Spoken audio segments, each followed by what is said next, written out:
Saya ke Jerman tahun 1980, Mas. Memang niat saya ke sana memang mau mengembangkan pencaksilat. Waktu itu pencaksilat memang belum dikenal dan saya memulainya lah dengan di awal pertama dengan mengajar para mahasiswa Indonesia yang ada di sana. Waktu itu saya punya 60 orang mahasiswa Indonesia ikut saya. Kemudian dalam perkembangan selanjutnya mahasiswa Indonesia makin sedikit tapi Jermannya makin banyak. Dan sekarang sampai sudah sampai 2004 ini 250 mahasiswa Jerman, orang-orang Jerman ya ikut pencaksilat saya. Dan tidak hanya di Berlin, saya mengajar memang di Berlin, saya mengajar di 3 sekolah di Berlin ini.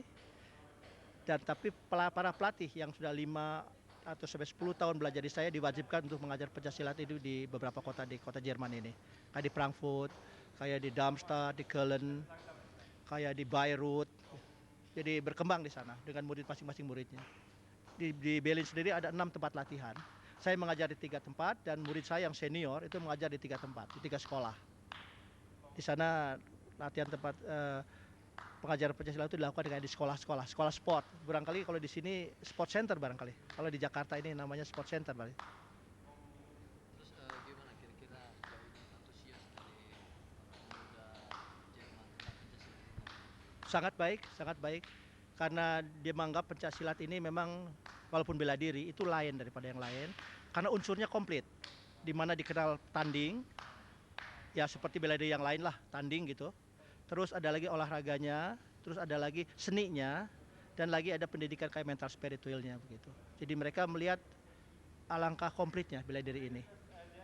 Itu saya kira animo mereka. Ya mungkin Pak lo bagaimana apa-apa Iya, demo yang pertama tadi kami bawakan untuk dalam rangka demonstrasi kami di pembukaan kejuaraan dunia yang ke-8 di Singapura. Yang pertama itu tadi urutannya adalah kembangan. Kembangan namanya istilah Jermannya gruppe. Kalau gruppe barangkali masa ya. Kembangan masa yang dimainkan oleh 26 pesilat, Pak, laki dan wanita. Kemudian dilanjutkan dengan serang bela tangan kosong. Saya kira sudah umum, banyak kita lihat dalam pencak silat di Indonesia ini. Terus yang berikutnya adalah memainkan serang bela dengan senjata ruyung, sepasang tongkat ya dengan rotan. Sudah itu dilanjutkan dengan serang bela pisau. Bagaimana membela diri andai kata lawannya memakai pisau. Terus dilanjutkan dengan pembelaan diri memakai sepasang toya, dengan toya. Dan mereka tuh memainkannya berlatih sebenarnya tidak cukup lama, 6 bulan barangkali berlatih dengan seminggu 2 kali latihan. Ya karena waktu mereka terbatas, karena sebagai mahasiswa ada juga yang sudah bekerja, jadi seminggu 2 kali kita latihan untuk persiapan ini. ya, kita tahu yang kita lihat memang sedikit sekali perkembangannya agak lambat begitu Pak. Mungkin Pak Bro sendiri bisa punya pengalaman bagaimana seharusnya supaya paling kali lebih populer seperti karate, bela diri lainnya gitu.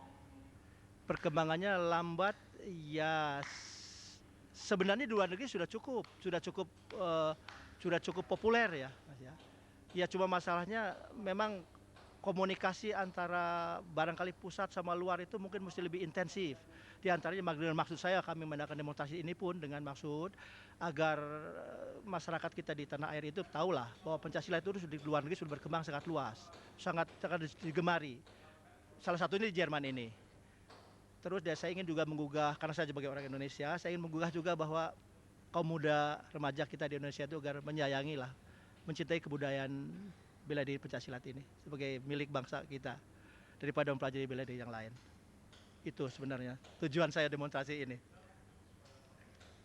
Pancasila menurut Anda? Oh, saya suka sekali. Hmm, sebenarnya pencak silat istimewa itu khusus karena ya ada yang unik dengan kembangan, dengan yang mental spiritual, dengan budaya asing yang termasuk itu benar hobi yang baik. Terus gimana pemuda di sana melihat Pancasila ini digemarinya? Sebenarnya di situ masih ada lebih banyak olahraga bela diri seperti karate, seperti judo, jiu-jitsu, kungfu. Tapi saya rasa keluarganya pencak silat di situ memperbesarkan pelan-pelan.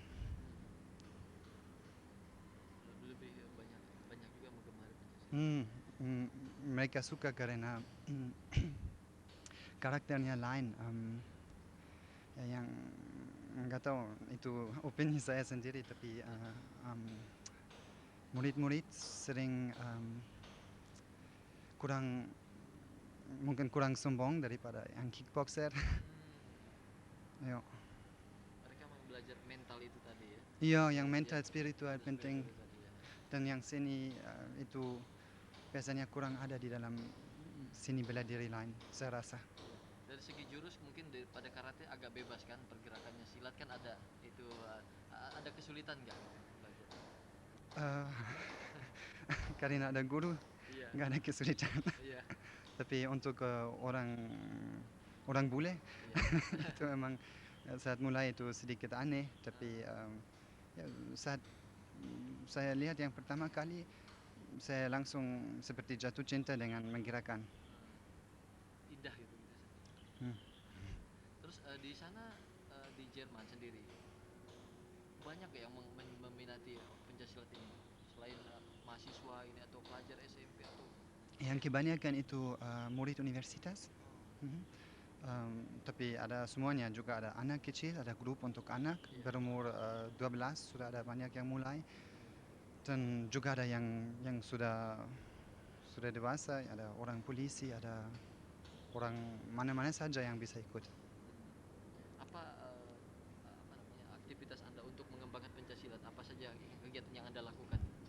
Em, Secara maksud posisi pelatih. maksud Jadi untuk memperluas pencaksilat di Jerman apa saja yang Anda telah lakukan di sana?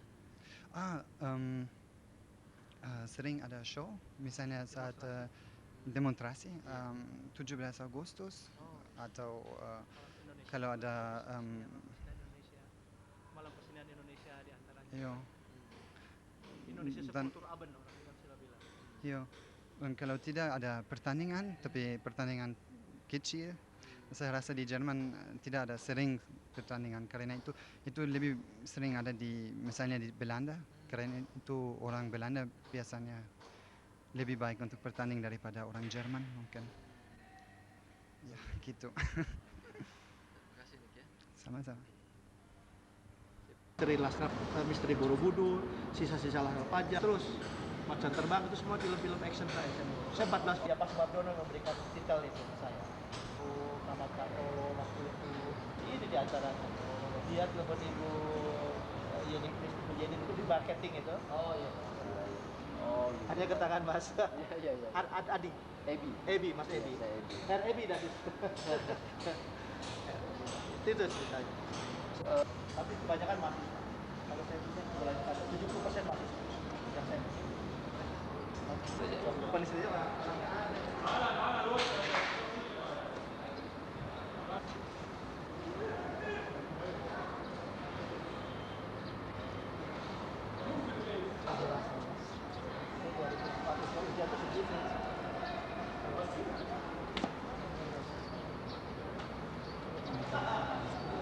ini yang mana kemarin sini.